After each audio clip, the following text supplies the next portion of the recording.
Was there a time when the earth was moonless, and did people walk the earth? Is the moon artificial? And if so, who put it there? Was it the Anunnaki?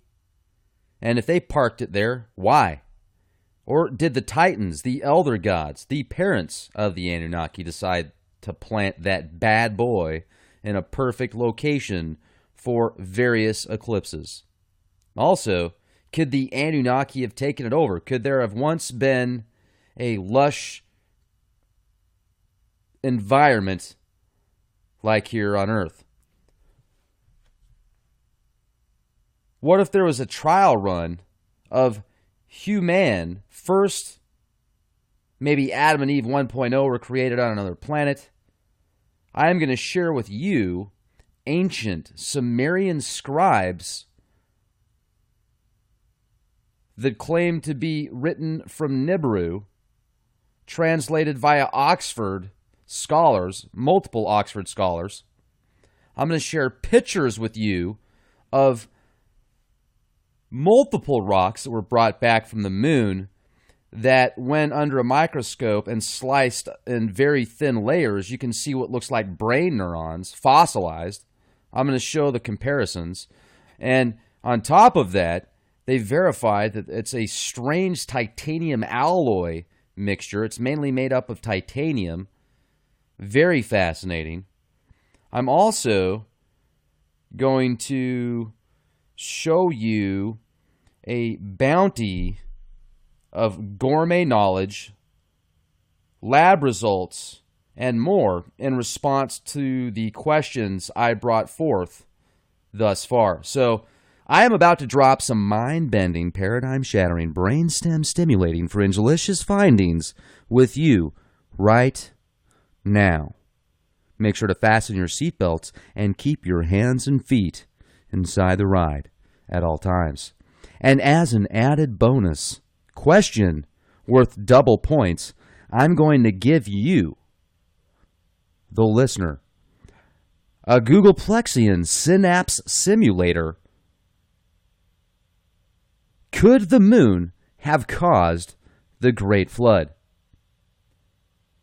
Has Saturn always had its rings? Did the giants, the Titans, the mothers and fathers of the Anunnaki, come from Titan?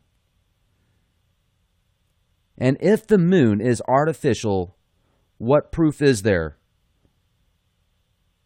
That is the million-dollar question, and I am about to give you the million-dollar answer. Now, make sure to check out this website, Alexandria.org. I'll leave the link in the video description box. Giordano Bruno, a 16th century Italian philosopher, is reputed to have written in De Immenso, and on pages 56 and 57, there are those who have believed that there was a certain time, as our mythology says, when the moon, which was believed to be younger than the sun, was not yet created. The Arcadians, who dwelt not far from the Po, are believed to have been in existence before the moon. Theodorus writes in his first book that the moon had appeared a little while before the war which was fought by Hercules against the giants. Once again, you have the Titans, the Anunnaki, the Greek mythos, the Saturn, cult of Saturn connect, Titan, the moon that looks very habitable, looks similar to our own planet. How about the strange moons on the inner rings of Saturn, Iapetus? How about Mimas? How about the new one that is called Pan? It's not new, but it's newer to many people because it hasn't been talked about much. That thing looks like a giant face. Seriously, like a face and a plate. A face on a plate. But Aristochus, Dionysius, Chalcedonius are the first to talk in their works that are confirming the same. And this is ancient information. So I shouldn't say the first, but some of the first reference points that we have access to now. There's also Gnostius that said the Arcadians were born before the moon, so they were called Proselenian, meaning before the moon. And a gentleman, Velikovsky, at varchive.org, itb/sansmoon.htm, discusses the same idea by noting one of the most remote recollections of mankind is in regard to the period of Earth's history when it was moonless. Mr. V also quotes everyone from Democritus and Anaxagoras to Aristotle and Apollonius, I probably said that name wrong, I'm sorry, of Rhodes to show that such a pre-Hellenic time existed. Nanu. You did not hear me mispronounce that word. I said it correctly. Just think that. Just keep telling yourself that. Those humans living at the time were called Pelasgians, Proselens, or Proselenes before the moon, and Arcadians, pre-Danae, and pre-Deucalion. You guys, I did spend time before this podcast working on those names, so my apologies. I know your time is very valuable, and some of you cringe when I mispronounce these names. Bear with me, no pun intended. They were said to have dwelt in the mountains. They fed on acorns, and they lived like the Aborigines. Now, Plutarch,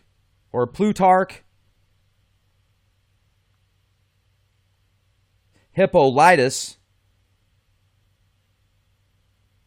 Censorinus, and a doubting Lucian wrote of pre-lunar people, as did Ovid, who said that the Arcadians possessed their land before the birth of Jove, and that they are older than the moon. And then there's memories and oral traditions of a moonless Earth. Various Native American tribes throughout Colombia, America, the Americas, and they talk about the earliest times when the moon was not yet in the heavens. Now, what about the Anunnaki / Nibiru / moon connection? Well, I have an article that I'm going to share with you in a minute that says translated from Nibiru, and this is via multiple Oxford scholars. I'll share that with you here in a moment. Now, also I think of the Anunnaki being referenced to oftentimes as the Watchers. If you've seen the Truman Show, the moon in the Truman Show is where the entire studio is set up. The Watchers keeping an eye over their, what they feel is their creation, but it really isn't. It's the manipulation of the creation. And there's a lot of really good parallels in that film. Also, what about the perfect location that the moon is, if you think about it, to keep an eye on the manipulation of creation? Once again, think about that. I mean, they're in a place that people think it's just natural to be there. It could be a perfect place to just spy on us strategically, and also be a kind of like a staging point. If you're going to leave some supplies there and stuff, and if you're a long way from home, well, you've got a remote location similar to what our military does here on planet Earth. Hawaii is an example, Guam, these islands in the middle of nowhere, yet we've got a huge military force there and presence. And, some people think we've never been to the moon because most of the video footage and pictures that we've seen, many of the pictures we've seen, most of the video footage, I'd say, at least from NASA, that shows the moon is fake. And I still think that we've been to the moon. And I think when we went there, we discovered things that were so old, ancient, above and beyond technologies that we had at that time and probably still have, even though there's probably been, most of that stuff's probably been reverse engineered. Think of that is my opinion, why they didn't spend, at least publicly, any more money and time going back to the moon after a certain point. Or at least even bragging about it. They probably have some stuff out there now that we don't know about in conjunction with the Anunnaki already being there. Or maybe not. Maybe it's just an Anunnaki base. I would say that makes the most sense to me, and I'll tell you why. Because of all the literature and scriptures and petroglyphs, hieroglyphs, etc., all the evidence that I've been able to compile, it would make the most sense to me that the moon, if it is artificial, is a remote location for the Anunnaki. And even if it isn't artificial, I would say that it's a great remote location for the Anunnaki. And maybe they've turned it into a remote location to keep an eye on us once again. And let me give you some other points of reference and strong conversation points to the possibility of why I feel it could be a false planet, not an artificial planet. But before I do, here is the death of Gilgamesh. And once again, you can see this. I'll leave the link in the video description box. This was translated by various Oxford scholars, and this talks about a version from Nibiru, the death of Gilgamesh. And there's various articles that are talked about being versions from Nibiru. So if Nibiru is off-planet, and obviously Enki and Lilith, they came from Nibiru, then they came to Earth, and they manipulated us here. Well, maybe the first Adam and Eve 1.0 were actually made and formulated on Nibiru. So a version from Nibiru. It doesn't say a version about Nibiru. It's a version from Nibiru. So does this mean, hey, and if I'm wrong, so be it. Just tell me about it. If not, though, if they're talking about their home planet and what happened there, then I would say that makes more sense to the possibility that Adam and Eve 1.0, the first ones, came from their home planet, and then they were transferred here. So definitely check out this website, and then go to the Sumerian. If you type in Sumerian Oxford or Sumeria Oxford translations, this website should come up. I'll leave the link in the video description box. This is an image of one of the rocks that was brought back from the moon, this titanium alloy that looks like these strange, now, once again, I could be wrong, this could be a stretch, but doesn't it look like brain neurons? And here, let's go look at another image here. Well, this one's pulling up. You can see the rocks here, and it'll show you the minerals that they're made of, and that they mainly are made up of, and it's titanium. The majority of these things are titanium. So imagine how much titanium is on the moon. There's a whole bunch of rocks. It's not just one. I mean, it's dozens, could be hundreds. And of course, my internet has to freeze up as we are having this conversation, even though I'm not doing a live show. It's funny how my internet freezes up when I start getting into some good conversations. Here we go. Okay. Look at this. Look at all this weird stuff inside of these rocks. I mean, what is that? And then here is an image of a neuron, of a brain neuron, the architecture of it.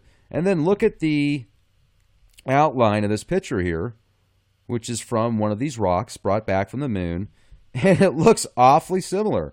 So one thing I've speculated before is the moon some type of like, let's go back to lpi.usra.edu, lunar samples. I'll leave links to all this in the video description box once again. Wouldn't it be interesting if the entire shell of the moon was some type of titanium alloy nano biotech that is designed to protect the people inside of it, those that control it? It's like an alarm system of sorts that if somebody tries to break in, well, this stuff will find a way to adapt and infuse into the trespasser or trespassers and cause them utter destruction and annihilation before they can get in to protect those inside. I mean, this is all just stuff that I think about, and I don't know if you guys ever think about this kind of stuff too, but it's certainly questions that I say have valid points, you know? And look at this. This is actually an image of a fossilized, or not even a fossilized, this is an image of a brain neuron. Look at the similarities here. Let's go from here to here to here. Look at that. So, look at that. It's the all-seeing eye right there. Even in a brain neuron, you've got the all-seeing eye just looking at you. And it's got that red ruby eye, too. That's kind of cool, huh? And then look at this. What about the moon ringing like a bell? It literally rings like a bell. And it's not just NASA that says this, ladies and gentlemen. Why does the moon ring like a bell unless it's hollow or has a hollow core?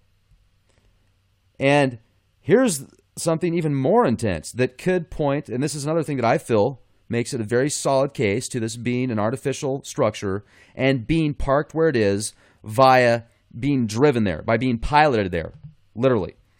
And you can go to phys.org. Team solves the origin of the moon's Maskins mystery. Now, according to phys.org and the latest scientific data, and I think this is way far-fetched, this is far more far-fetched than the answer that I have, is, or the theory that I have, they're saying that because of huge craters and enormous impacts that cause these Maskins, these literally gravitational thrusters, to be formed. Yes, free air gravitational acceleration anomalies, that's what it's called, that's what they're called, over the 420-kilometer diameter Freundlich-Sharonov impact basin on the far side of the moon. The color scale ranges, you can see that, but this is an image of it. But here's what's interesting. The large concentrations on the mass lurk on the lunar surface, hidden like coral reefs, yes. An unseen and devastating hazard. These concentrations change the gravity field and can either pull a spacecraft in or push it off course, sealing its fate to a crash on the face of the moon. Now, these were unwelcome discoveries in '68 because they changed the orbit of oncoming craft. And this is fascinating. Really think about that. You think that's caused by giant craters or by enormous impacts? I mean, come on. Timeshare. Just think of timeshare when you think of that. Timeshare for sale. Does the moon sound like a bell? Yes. When something hits it, and that's another thing that's fascinating, is, well, let's go back to these Maskins here. Here's another very interesting image. Look at this. The mystery is not yet over. While it's clear that the Maskins exist and exert large gravitational pulls, their nature is not fully understood. There is to this day no satisfactory explanation for the lunar Maskins, Mueller said. This is from solarsystem.nasa.gov news. And for those of you that say NASA says they have the answer for everything and that's how they get funded, well, I get it. They tell a lot of very amazing stories, to say it nicely. And like I said, there's plenty of video footage out there to debunk a whole bunch of stuff they've came out with. And I've even done videos on debunking some of the moon landing stuff that they did, that they showed the public. But here's what's interesting. Even these guys are admitting they don't know what these Maskins are there for or what they're doing. I'll tell you what they're there for. Those things are what parked the moon where it is. These Maskins are what causes it to orbit the way that it does. You can also see the image, the thermal imaging of these Maskins. There's 5 of them back here. And that's what causes this moon to be parked where it is and to have this very strange orbit where it's very difficult to get to the dark side of the moon unless you got a special satellite to send out there. Here's another image of the Maskins. And then let me tell you another interesting anomaly about the moon. When you see these enormous impacts, these huge craters, some of them larger in width than others, much larger diameter, They're all about the same depth. Think about that for a minute. Why would they all be about the same depth? Unless there is a structure underneath, a support structure underneath to reinforce the hollow core. Otherwise, you would think that a crater that hit harder, that was larger, would have a deeper impact hole, would you not? The materials alone, in my opinion, combined with the maskins, are enough to prove this thing didn't get here by chance. And it also didn't get here, in my opinion, by divine source solely. And imagine the impact this has on every form of life on the planet, in conjunction with possibly other anomalies in space and things that are here now. It just gets to be another level. It's like the onion, the perpetual onion layer setting. We're not in Kansas anymore, Toto. I just shared with you one of many scribes that are thousands of years older than anything in the Holy Bible, that are scribes from scribes, supposedly from Nibiru. It says it right there. And, you can say, oh, Zechariah Sitchin, it's all from him. No, that has nothing to do with Zechariah Sitchin, ladies and gentlemen.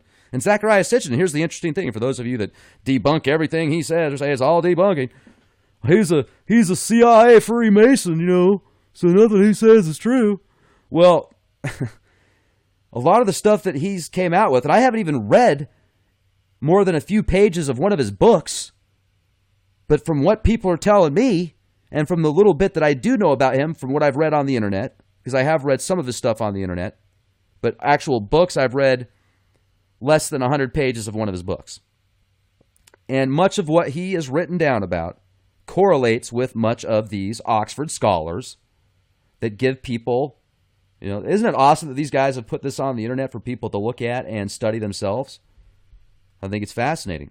So giant maskins, gravitational thrusters, these could literally be, if they've learned how to manipulate time and space from their technologies, then using gravity and frequency in conjunction with other bodies and planets and frequencies would be the best way to move something of this size, of this caliber.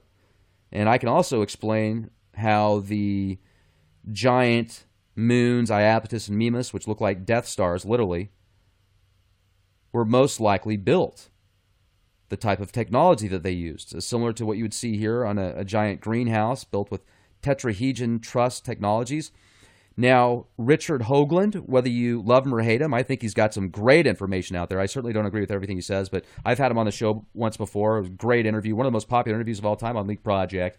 And his research into Iapetus, in my opinion, is second to none. He did the absolute best research on Iapetus, pointing to the Death Star connections. And once I figured that out, I thought to myself, this is just incredible. Because if you look at Iapetus and the fact that it's got a, let's jump into Iapetus for a minute. Heck, I just showed you my reasoning to think that the moon that we're looking at right now, our own moon, Luna, is a artificial Iapetus Death Star moon. Let's go to Iapetus here real quick. I wonder if the internet will let me do it here. If I'm no. Be the ball. All right, so look at this. Moon with a view. So you zoom in here. Okay, this is Iapetus, and for those of you that don't know the details about Iapetus, it orbits the inner rings of Saturn. It's got a 10-mile high, 10-mile wide ridge. You can see it right there in the center, that goes around the entire circumference of the moon.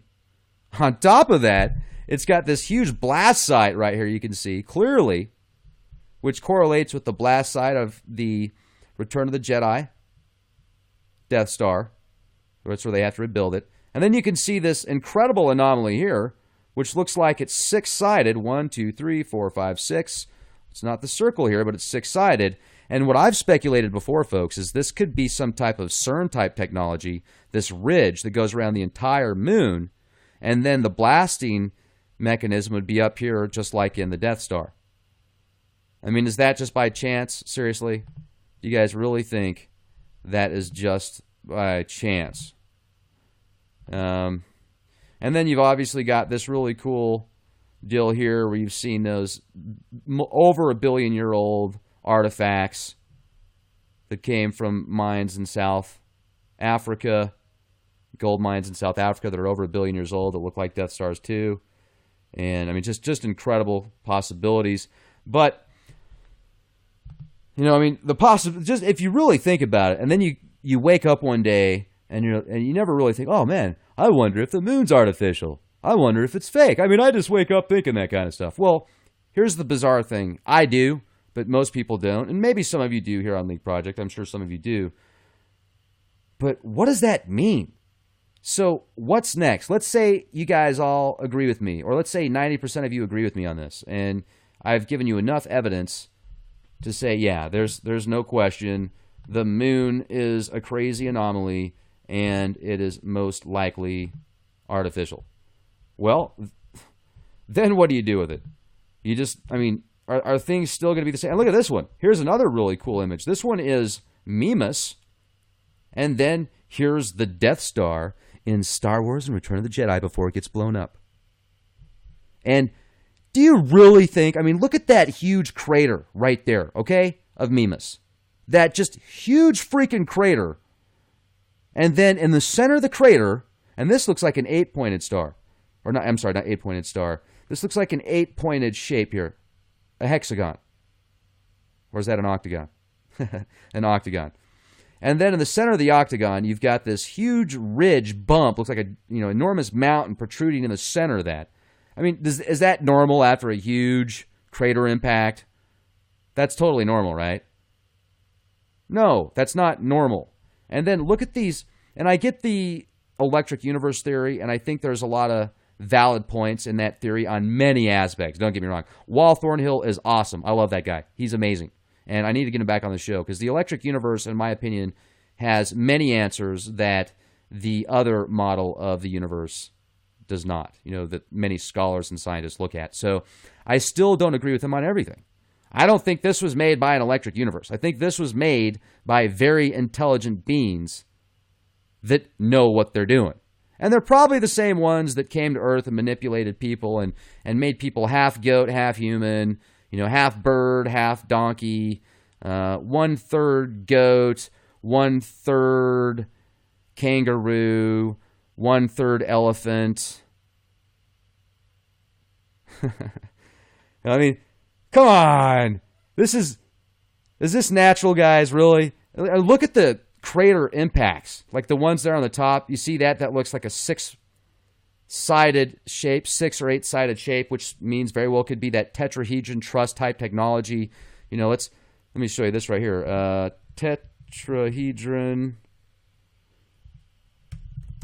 truss greenhouse.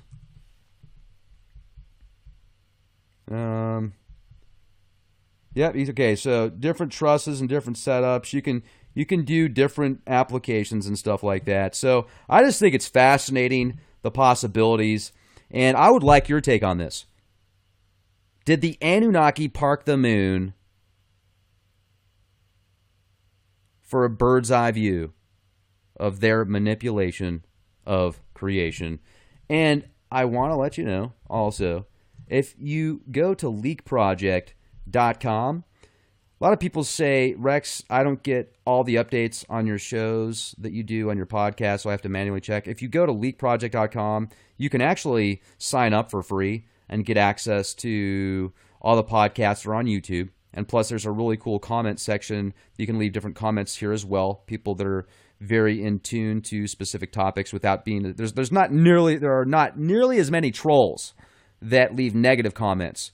So it's a lot more beneficial for people that want to shift through that and just want to look at the positive aspects and possibilities. And also, there's a premium section on the website for exclusive members, for premium members. This is exclusive, that you can download, and you can also download the rest of the podcast ad-free. You can listen via stream, and your contributions, $10 a month or $50 for the whole year, greatly help Leak Project and will help this project grow.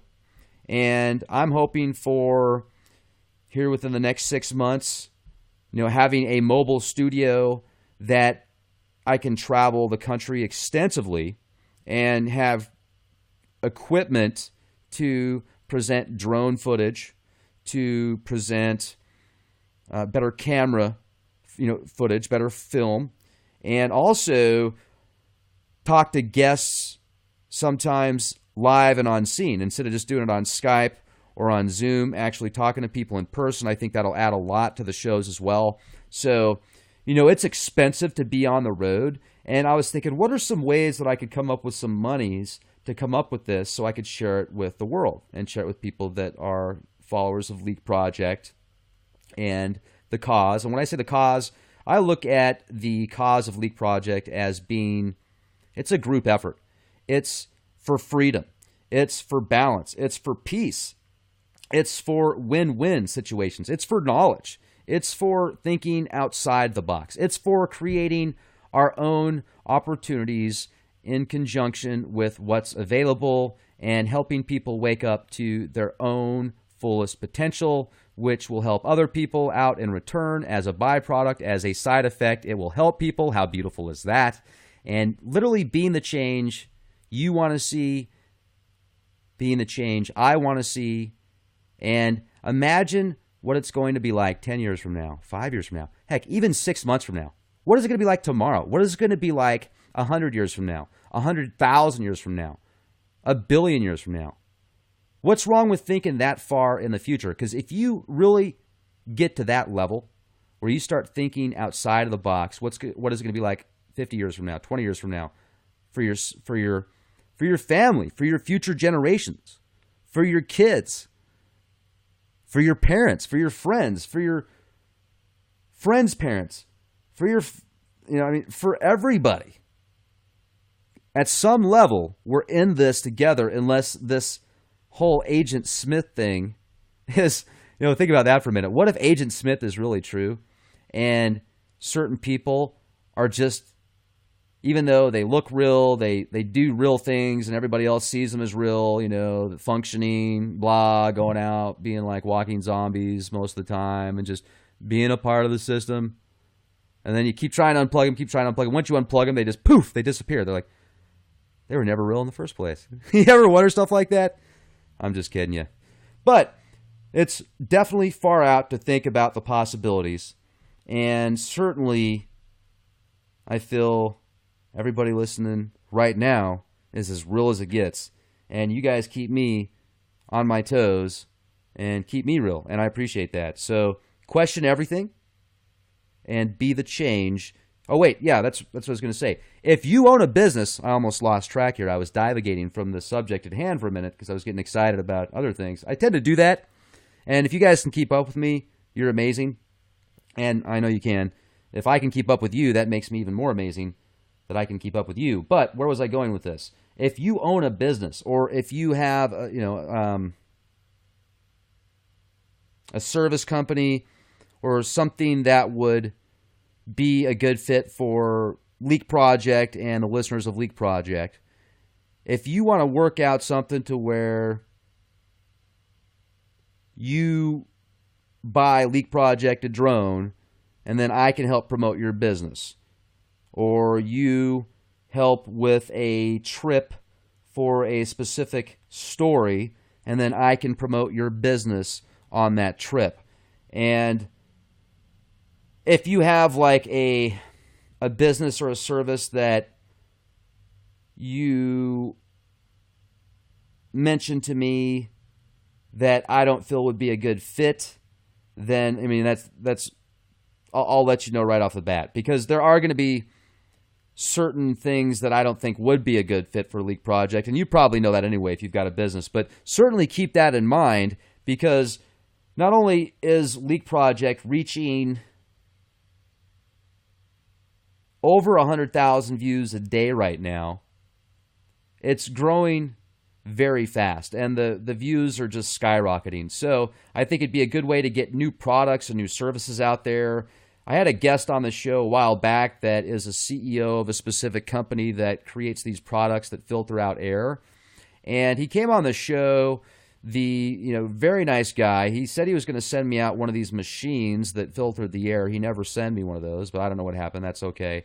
But during the interview, he was talking about the technologies of these machines, and the video started to go viral, and everybody's like, hey, I want one of these machines. These sound great. And then the board from the corporation called him up and said, hey, take that video down. You can't talk about that kind of stuff, blah, blah, blah. So I had to take the video down. And then he apologized and everything because he was getting really deep into conspiracy stuff and the Illuminati, so I guess they didn't like it. But my point is, like, he comes on the show and starts talking about this product, and literally the podcast just starts flying off the hook. And that was when I had maybe 10, 15,000 subscribers with Leak Project. It was a long time ago, and now we're over 100,000 subscribers. So, think about that. If you've got a business idea or a service or a product that you feel is important and beneficial and would be a good fit with Leak Project, send me an email, guestbookings@leakproject.com, and we can work something out. So that's my shameless plug, ladies and gentlemen. Thank you for listening. Really appreciate your support. Be the change you want to see.